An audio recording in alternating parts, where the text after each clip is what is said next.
The upcoming year, 2033, marks the 2500th anniversary of the birth of Socrates. The goal of this video series, Series A, is to celebrate that anniversary through a discussion of political philosophy. This is Video A English 1. How would the world be today if Greece had never existed? By Greece I do not mean an ethnicity, a race, or a people, but the historical name under which humanity first discovered reason, measure, proportion, self-examination, and the courage to subject power, dogmatic belief, and tradition to critique. That is why billions of people around the world acknowledge the benefits humanity has reaped from Greece. Subtract theatre, drama, comedy, satire, the Olympic Games, painting, sculpture, architecture, urban planning, civil engineering, shipbuilding, mathematics, astronomy, and physics. Philosophy, politics, rhetoric, democracy, music, the Greek language and its vocabulary. Subtract Socrates, Plato, Aristotle, Alexander the Great, Demosthenes, Aristides, Thales of Miletus, Solon, Archimedes, Pythagoras, Aeschylus, Euripides, Leonidas, Pericles. Subtract Ephialtes of Sophonides, Phalias of Chalcedon, Cinegyrus, Aeschylus' brother, Herodotus, Thucydides, Dionysius Thrax, Apollonius Discalus, and Euclid. Subtract the beautiful, insightful, and meaningful corpus of Greek mythology.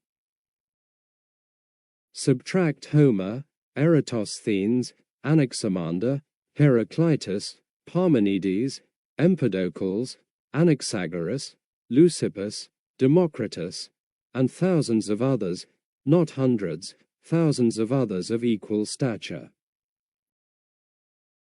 Subtract Sappho, Hypatia, Aspasia, Arete of Cyrene, Diotima of Mantinea, Agnodus, Pamphile, Artemisia I, Artemisia II, and Corinna. Subtract Nicias, Themistocles, Miltiades, Cimon, Brasidas, Lysander, Epaminondas, and Pelopidas. Subtract the Persian wars at Marathon, Salamis, Thermopylae, and Plataea. Subtract the Antikythera mechanism, and all those other mechanisms yet to be discovered. Then subtract Byzantium, a multitude of Messalonches, and the Epic of 1940. Then subtract the Acropolis, subtract the countless libraries and temples destroyed alike by the Romans, Christians, Jews, and Muslims, subtract Hagia Sophia. Of course, nothing rivals the human achievement of classical Greece across the full spectrum of human life. This is not a claim of ethnic superiority, but a recognition of a universal human breakthrough that happened to occur there. Ask Nietzsche. What remains if all of this is removed? Languages that are harsh, heavy, and unmodulated. Children torn away from their mother's embrace, used as proxy soldiers for bloodthirsty tyrants, as janissaries, or sold as slaves, or systematically sexually abused. A spiritual horizon dominated by pseudo-religious dogmas and the unintelligible narratives that accompany them, narratives that pale in comparison with the enlightening stance articulated by Socrates and Thomas Paine.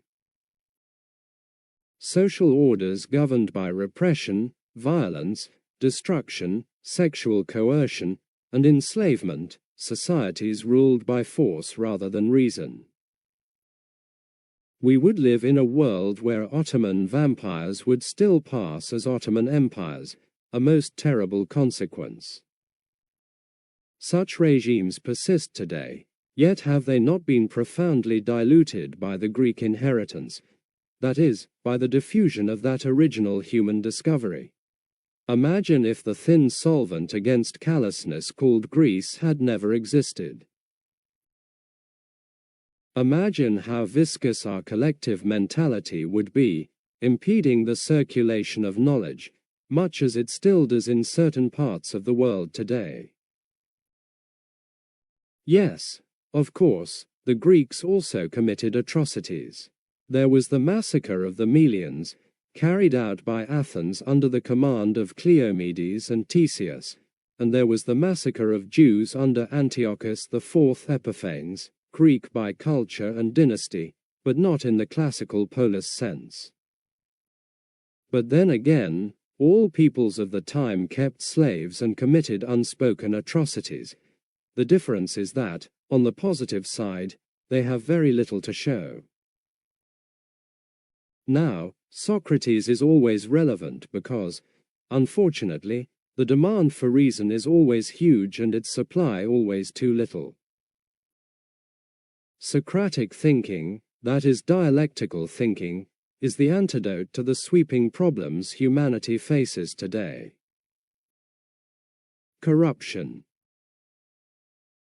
climate change, drug addiction and trafficking, the nuclear threat, pandemics certain to follow, the potential negative sides of artificial intelligence. Heuristics, the Socratic methodology that leads to airtight definitions, is the cornerstone of reason. It is therefore relevant here to mention 4 fundamental types of illiteracy. Reading illiteracy, the inability to read text. Functional illiteracy, the inability to understand the texts we read. Definitional illiteracy, stylistic ignorance, false confidence in understanding what the words one uses actually mean, hemimatheia. Metaphysical illiteracy, the inability to recognize, examine, or coherently articulate the fundamental assumptions about reality that underlie one's thinking, language, and judgments.